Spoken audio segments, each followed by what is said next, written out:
Yeah, buddy. So, yeah, we did a thing. We went and bought some of the cheapest kayaks you can to go float in the middle of the water and down the small rivers we have around here. This ought to be fun. Really, I have to be honest, seeing the kayak up on top of the 4Runner looks pretty damn good. For sure. So I got that thing loaded down up on top of the roof rack there. And hopefully that's going to be sufficient. What I'm going to do is actually go out individually on each one to get a good solid, review on which one I like best. I've heard pros and cons of both the sit-in and the sit-on top. That, of course, is a sit-on top, and it's more geared towards fishing. The other one is a sit-in, more towards just, I think they're both towards, recreation and all that good stuff. So anyway, I'm going to go run up to Walmart real quick, grab a life vest, and go try to hit the water. But I got it loaded up. Just kind of strapped up to the old roof rack there. It's not going anywhere, so we're good to go. So real quick, this piece right here is completely useless, and the reason is because this little cap thing doesn't work and doesn't go on or off like it's supposed to. I don't think it'd be watertight anyway, and I don't plan on keeping anything in that. Whenever you take that out, the idea is that you take that out and it floats with you, I guess, or something, I don't know. Or you put stuff in there and it stays watertight, but nonetheless, it won't stay watertight because the lid's messed up, one, and it won't really stay in. But I do kind of like the little area that it gives you without that in there, so we'll keep it out. Alright, so keeping up with the general idea of things, I went to Walmart and I picked up the cheapest adult life jacket I could find, but it's pretty cool because it's actually got a little mount that I can put you guys up on. So then I got a pool noodle in order to not scratch up the canoes whenever they go up there. So now what we're fixing to do is we're fixing to put in here at the lake. Right where I'm at in my lake, I've got an access that they specifically have for paddle boarders, which is pretty cool. So I can go down there and put it in. And we're going to get the initial impressions of the Journey SS10, which is the cheapest angling kayak out there that you can get. Vary in price, but they're roughly around $200 to $250 or $200 to $300. So let's check it out. All right, so the initial impressions are it's a bit tippy. And what I mean by that is it doesn't seem extremely stable, and you will get water all over you. The other thing is they talk about the tracking on this, and I would guess that has to do with maybe the whole design. I'm not real sure, but I have noticed that it does seem to track a bit kind of crazy. Now, some of that might have also to do with the fact that I don't really know what I'm doing. So that being said, it's not like I have the greatest paddle structure, you know? So is the tracking bad? It seems kind of crazy, sure, but I don't really know what good tracking would be, because I do know that whenever I do a stroke to the right, it goes to the left a lot, versus doing a stroke to the left doesn't really, I don't know, it's hard to say.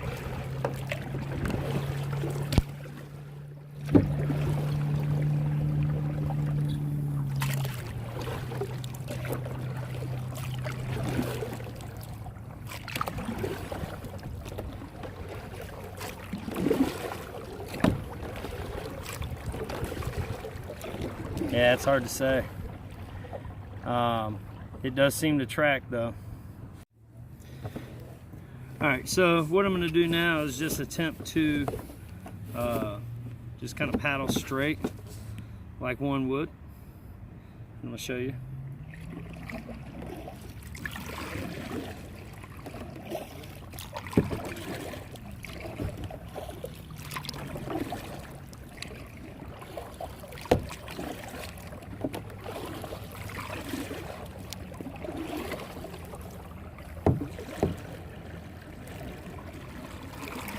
Little maneuver.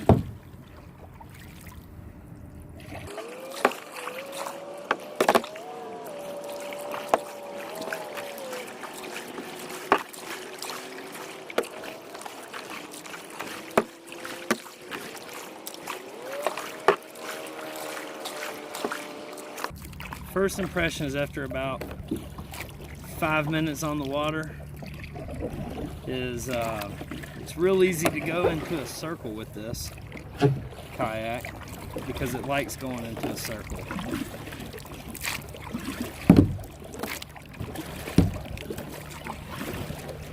Now, I don't like going in circles, but this thing does.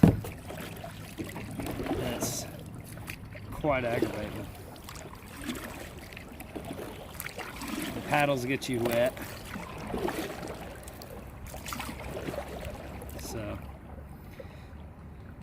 yeah, I'm soaked. There's no staying dry. So if you plan on staying dry, you can forget it.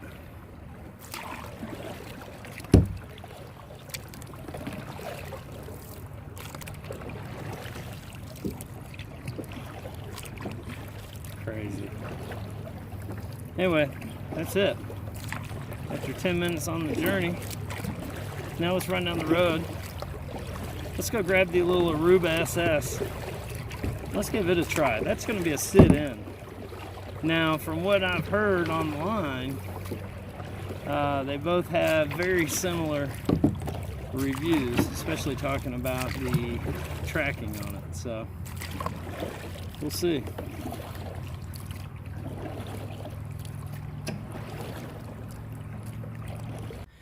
Alright, so the initial thoughts on the Journey SS are the fact that, one, it's a little bit tippy for me. Maybe that's because I'm a little bigger size. Two, it seemed that it does track bad, but I can't tell you which way it tracks. Now, again, I'm not an expert paddler by any means, but what I will say is it does track. It's not nearly as efficient as the canoes that we were in the other day that you saw the video on. So now what we're going to do is we're going to go put the Journey back up, and then we're going to try the other one that we bought, which is a sit-in, which is known as the Trek, or also known as the Aruba 10. So let's try it out. Alright, so the first thing we notice right up here is the little seal is coming off. But other than that, looks like it's good. Let's put it already instantly better.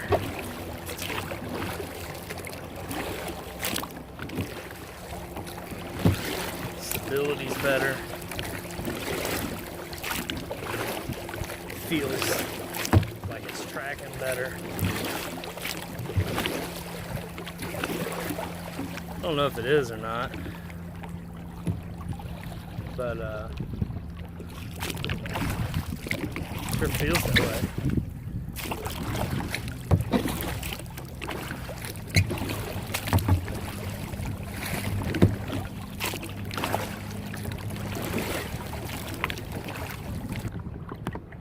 Yeah, just the overall stability is better too, because I'm up here messing with the camera now, and it's overall it's better. So I'd say for the cheap kayaks, if you're gonna buy one, buy this little cheap Sun Dolphin. Let's go over here to this little lake. See how it handles these little ripples here.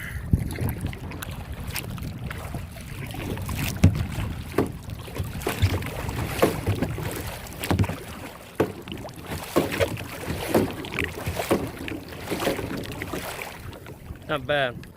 So this is the Trek, and it is the same as the Aruba. So according to my wife now, she's done far more research on this one than I have.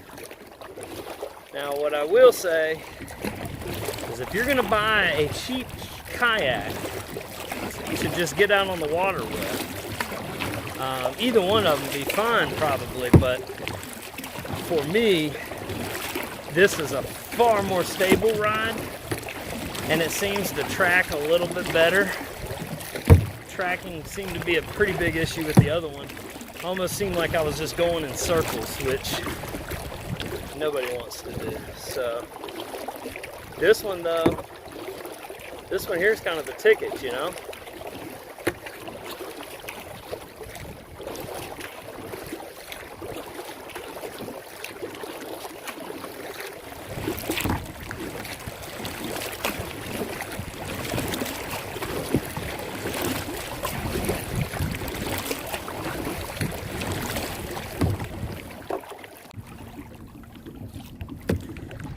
So if you guys remember on the last one, I was a bit agitated in the fact that I was just sitting there rowing and kind of going in circles.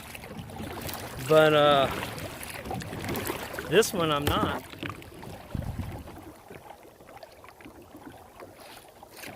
Which is nice. Yeah. This one's actually enjoyable. So this is a sit-in kayak, the other one was a sit-on-top kayak. So I was told to try the sit-on-top kayaks, that they were probably easier. And that might be the case, but what I'll tell you is, the sit-on kayak that I got, which was that Journey SS, was not a winner. This one here though, I'm digging it. So here's the deal.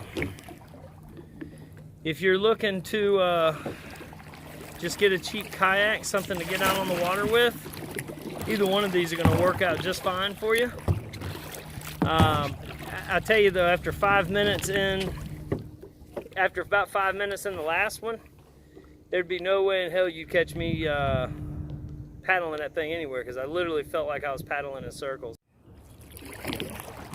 As far as the tracking concerned, that was with the Journey, because that was the horrible issue with it, was the fact that it tracked something awful. This one, you know, it may track still, but to be completely honest, I can't really tell that bad. I definitely could in the Journey. It seemed like I was just rowing in circles, whereas with this one, seems to be rowing a little bit better. What I can tell you though is the other kayaks that we used were called Old Town kayaks, and what I'll say about those is the fact that one, they didn't seem to track at all, and then two, the other thing about them was it seemed like it broke the water a whole lot easier. And what I mean by that is I can actually hear this boat cutting through the water at the front of the hull. Now, I've spent more time in this boat than I have the Journey, and the reason is because the Journey I couldn't make it out of the damn landing really. So I don't know if the Journey does that or not, but what I can say is this one does.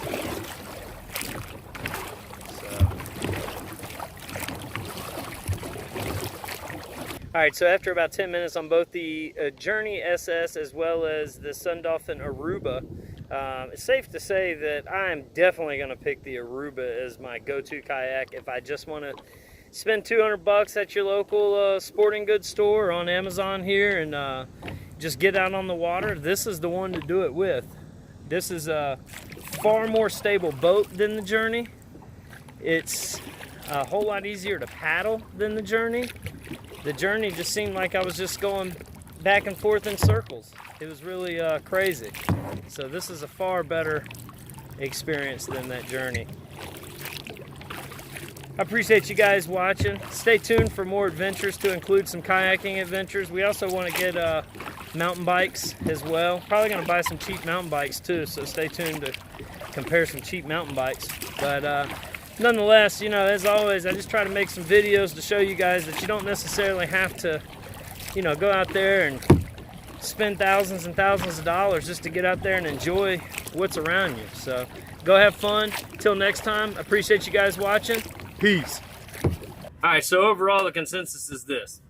If you're gonna get kayaks and you're gonna get the cheapest kayaks that they possibly make, then go with the Sun Dolphin Aruba.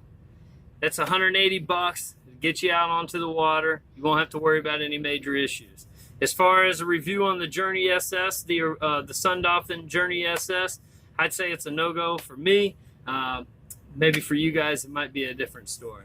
Till next time, I appreciate you guys watching. Like, share, comment, leave in the comments which one you found that you really like, that may be cheap alternative. Again, guys, get out there and explore the world around you. You don't need thousands of dollars worth of equipment to do so. Till next time, peace.